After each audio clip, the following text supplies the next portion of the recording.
Sahabat yang baik, jumpa lagi kita di tayangan khusus channel yang keren ini. Pembacaan Cari Angin Koran Tempo. Kali ini 30 Oktober 2020. Judulnya adalah Bunuh Diri. Soal apa itu? Mari ikuti saya apa yang saya baca. Kalau yang saya baca sedikit menyimpang dari aslinya, anggap saja itu bonus. Yang asli ada di teks di layar ini. Oke? Saya mulai. Bunuh diri. Seorang siswi sekolah menengah atas di Goa, Sulawesi Selatan bunuh diri. Dia merekam saat-saat minum racun di handphonenya. Dia depresi karena kewalahan mengerjakan tugas sekolahnya lewat pembelajaran jarak jauh. Tidak disebutkan apakah dia anak cerdas, tapi secerdas-cerdasnya anak, bagaimana bisa mengerjakan tugas sekolahnya dengan tepat waktu kalau akses internet kadang ada, kadang tidak. Di Tarakan, Kalimantan Utara, ada juga siswa sekolah menengah pertama yang tewas gantung diri di kamar mandi. Penyebabnya sama dengan di Goa.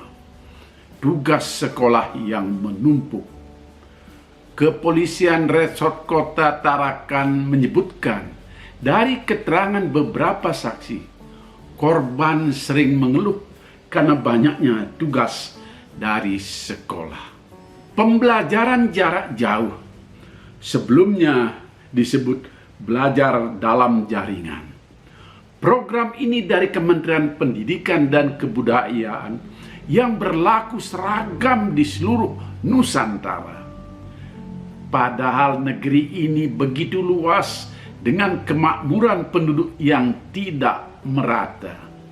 Sebagian siswa dengan mudah gonta-ganti handphone. Di pedalaman, anak-anak petani harus berjuang keras untuk mendapatkan handphone, meskipun handphone yang bekas saja. Itu baru soal perangkat. Belum lagi bagaimana membeli paket data agar bisa berjaringan. Belakangan memang ada subsidi pulsa untuk paket data, meskipun mendapatkannya dengan ribet dan tidak merata. Bagaimana dengan akses internet? Ini persoalan besar bagi siswa di pelosok. Berjuang untuk mendapatkan sinyal. Ada jalan lebih mudah memang dengan nongkrong di emperan toko modern. Ini sebutan untuk Alfamart dan Indomaret yang sudah bertebaran di desa-desa. Toko modern ini punya jaringan wifi, tapi tak semua pengelolanya ramah memberi akses gratis.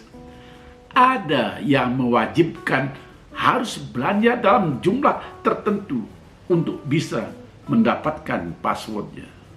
Apakah kesulitan ini diketahui oleh pejabat-pejabat di Kementerian Pendidikan? Ketua Umum Jaringan Sekolah Digital Indonesia, Muhammad Ramli Rahim, meminta pemerintah mengevaluasi sistem belajar jarak jauh ini.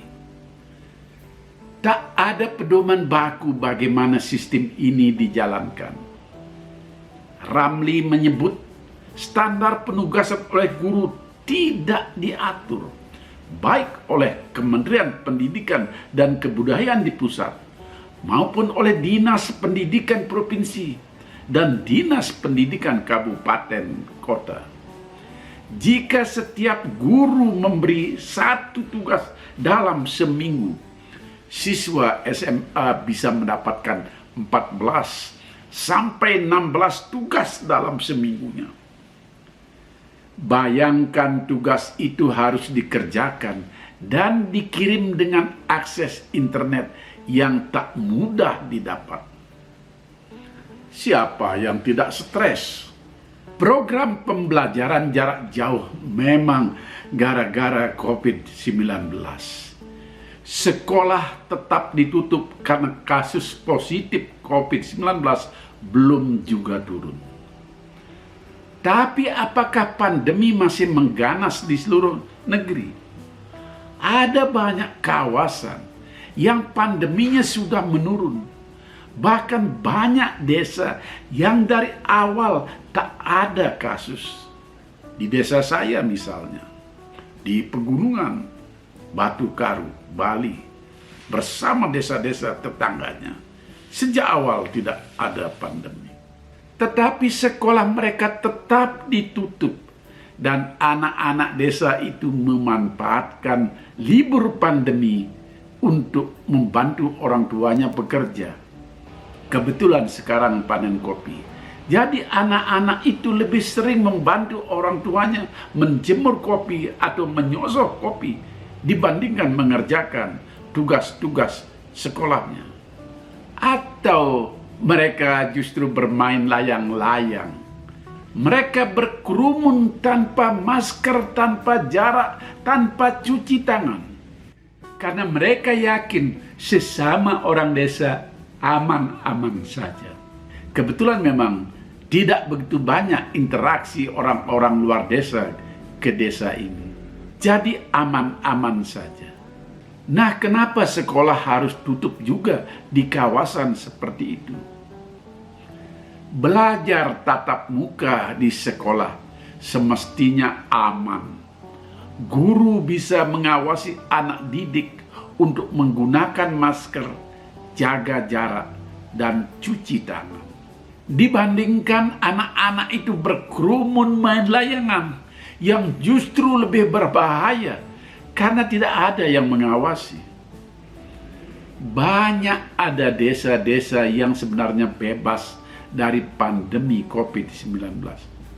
Meskipun dalam catatan per kabupaten semua terpapar. Program pembelajaran jarak jauh harusnya memperhatikan kondisi setempat. Janganlah anak-anak di desa itu dipaksa membeli handphone, lalu menjawab soal-soal guru lewat WA dengan bersusah payah nebeng jaringan internet. Jangan sampai korban bunuh diri bertambah. Demikian sahabat yang baik, cari angin yang ringkas dan ringan, terbitan 30 Oktober 2020. Bunuh diri. Mari kita awasi anak-anak kita lebih baik. Oke, kita jumpa lagi minggu depan di channel